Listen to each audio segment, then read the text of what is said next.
Personnages célèbres ou de l'ombre, ils ont en commun de faire l'actualité. Ils acceptent de répondre aux questions de FRL pour une rencontre exclusive. C'est la grande interview de FRL.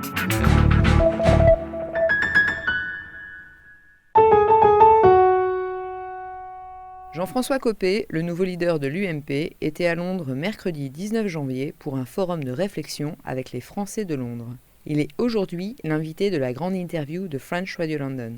Je commence par lui demander si la course aux élections présidentielles a déjà commencé.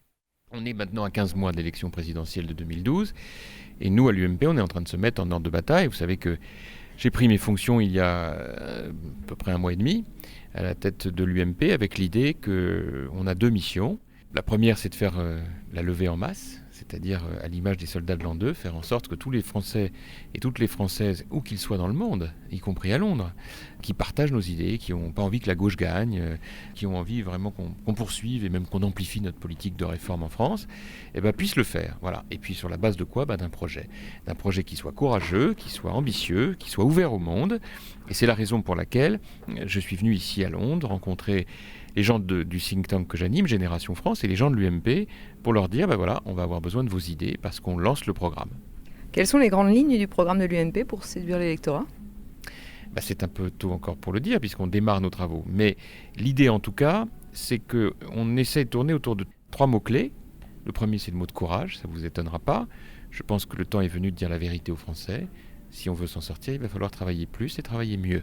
Donc c'est vrai que j'ai mis les pieds dans le plat il y a quelques jours en disant qu'il fallait maintenant en finir avec la logique des 35 heures, en finir vraiment.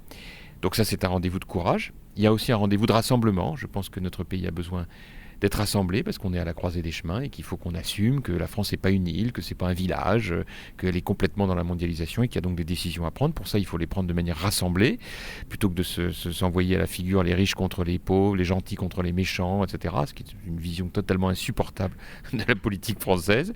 Et puis le troisième mot-clé, c'est l'ouverture au monde. Moi, je souhaite que notre projet politique soit totalement ouvert à la réalité du monde d'aujourd'hui. Voilà, donc courage, rassemblement et ouverture au monde. Savez-vous déjà s'il y aura des mesures impopulaires, comme ça a été le cas pour le recul de l'âge de la retraite ? Vous savez, moi je ne crois pas beaucoup à cette idée de popularité ou impopularité. Je crois qu'il faut faire ce qui est nécessaire et qu'il faut l'expliquer. Les Français, ils sont comme tous les grands peuples du monde. Quand on explique les choses, quand on partage les diagnostics et les décisions, écoutez, voilà, regardez sur les retraites. Finalement, la loi a été votée et puis les gens la respectent. Pensez-vous que la France est un pays plus difficile à gouverner que l'Angleterre ? Non, je pense que chaque pays a ses difficultés. Je pense simplement que les fondamentaux ne sont pas les mêmes. Voilà, nous en France, on était pris d'intérêt général, probablement plus qu'en Grande-Bretagne. On a un rapport à l'argent qui n'est pas le même. Et en même temps, je pense qu'on a, les Français comme les Britanniques, envie que notre pays réussisse. Voilà, donc la seule chose, c'est qu'il faut retrouver le chemin de la réussite. Et aujourd'hui, c'est vrai, la France, sur les 10 ou 15 dernières années, elle a beaucoup de boulets aux pieds. Il faut lui enlever ses boulets. Quelle est la proportion des idées et la proportion de l'image dans le combat politique ? 90-10. Je pense que c'est les idées qui font un projet. L'image, elle vient après. Quand les Français voient qu'un parti, des responsables politiques donnent des idées nouvelles, ont le courage de dire les choses, ne font pas de langue de bois, ça fait l'image. Que pensez-vous de la position britannique au sein de l'Union européenne, notamment concernant l'euro et le refus de signer les accords de Schengen ? Écoutez, c'est une vieille histoire. Nous avons appris à faire l'Europe sans que nos amis anglais soient présents dans tous les registres. Moi, je le regrette, mais c'est ainsi. En même temps, il faut que les choses soient claires. Nous, nous Français, les idées très claires. Premièrement, on doit poursuivre les réformes de structure. En France, on doit continuer, à l'image de ce qu'on a fait sur les retraites, mais il faut continuer. Je pense par exemple aux 35 heures, à la compétitivité. Deuxièmement, nous sommes très solides sur l'euro. Nous ne lâcherons pas.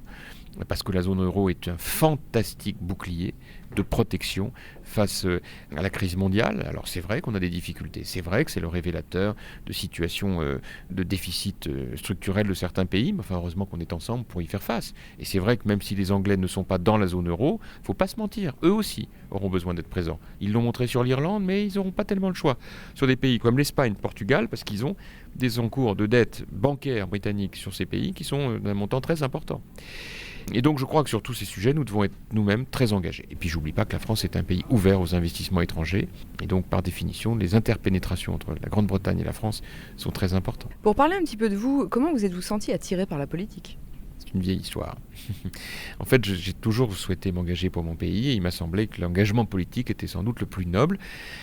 Ça demande certainement beaucoup de sacrifices, mais en même temps, c'est une formidable opportunité de pousser le plus loin possible la volonté de relever les défis. Voilà. Et la France, elle a besoin de relever des défis. Est-ce que se faire élire peut devenir une drogue ? Une drogue, certainement pas, mais c'est indispensable. Vous ne faites pas de politique si vous n'êtes pas élu. Est-il plus facile d'améliorer le quotidien des citoyens quand on est maire ou quand on est ministre ? Quand on est maire, je peux en témoigner pour avoir été les deux.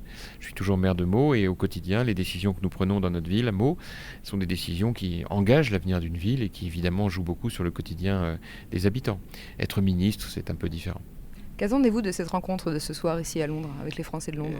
Je souhaite que les Français de Londres se sentent totalement investis de leur participation nécessaire à la préparation du projet politique pour Nicolas Sarkozy. Et c'est dans cet esprit que je viens les voir. Jean-François Copé, le nouveau leader de l'UMP, était cette semaine l'invité de la grande interview de French Radio London. Vous